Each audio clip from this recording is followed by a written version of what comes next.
राम राम मित्रांनो, मुख्यमंत्री लाडली बहीण योजना त्यासाठी लागणारे कागदपत्र याबद्दल तर माहिती बरीच अपुरी माहिती आहे, तरी आपण पाहूया काय काय लागतात ते।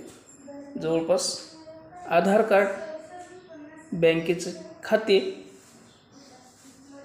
उत्पन्नाचा दाखला, पती म्हणजे घरातील जे प्रमुख असेल त्याचा,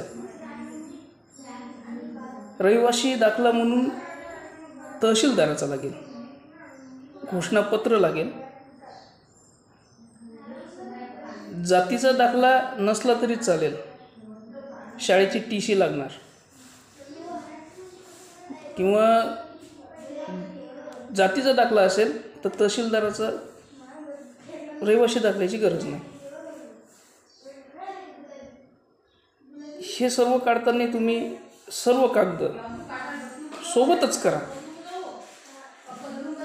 जसं उत्पन्नाचा दाखला काढसाल त्याच दिवशी पटवाऱ्याकडून अहवाल घेऊन रहिवासी दाखला तहसीलदारासाठी प्रोसिजर चालू करा, म्हणजे एका चक्रीत सगळे कामं होऊन जाईल।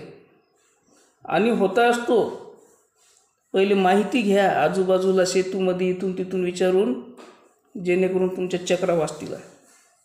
त्या पद्धतीनं कागद गोळा करा आणि अर्ज भरून टाका। आखरी तारीख 15 आहे, 1 तारखेपासून तर 15 तारखेपर्यंत झालं पाहिजे। धन्यवाद।